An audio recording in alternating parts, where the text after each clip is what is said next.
اور پاک برطانیہ سفارتی تعلقات کے 75 سالہ جشن کی تیاریاں۔ وزیر اعظم عمران خان کی برطانوی شہزادہ چارلز کو دورہ پاکستان کی دعوت۔ پی ٹی آئی رہنما زلفی بخاری کی برطانوی شہزادہ چارلز سے ملاقات ہوئی ہے۔ زلفی بخاری نے وزیر اعظم کی جانب سے تہنیتی پیغام پہنچایا ہے۔ اسی حوالے سے تفصیلات جانیں گے عمر جٹ سے۔ عمر جٹ، بتائیے گا تو کیسی تیاریاں ہیں اور کب تک آمد متوقع ہے شہزادہ چارلز کی؟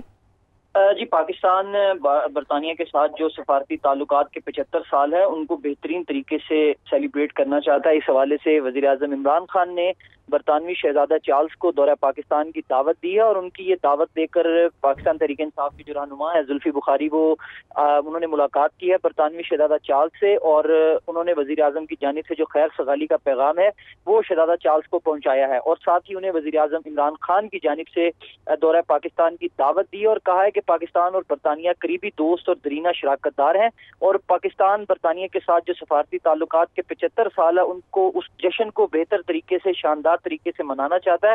اور وزیر اعظم عمران خان یہ چاہتے ہیں کہ شہزادہ چارلز اور ان کی جو اہلیہ ہے کاملہ وہ پاکستان کا دورہ کریں، اور امید کرتے ہیں کہ رواں سال ان کا یہ دورہ پاکستان ہوگا، جس پر شہزادہ چارلز نے وزیر اعظم عمران خان اور زلفی بخاری کا اس دعوت پر شکریہ ادا کیا، اور ساتھ ہی انہوں نے افغانستان سے جو برطانوی شہری اور سفارتی عملے کے محفوظ انخلاء پر پاکستان کی کوششیں تھیں ان پر بھی ان کا شکریہ ادا کیا، اور یہ کہا کہ پاکستان سے برطانیہ کے ساتھ تاریخی تعلقات ہیں اور پاکستان برطانیہ کے ساتھ مزید استحکام ان تعلقات میں چاہتا ہے۔ صحیح، امید یہ کی جا رہی کہ یہ دورہ رواں سال ہوگا۔ بہت شکریہ مرجٹ، آپ ہمیں اپڈیٹ کر رہے تھے۔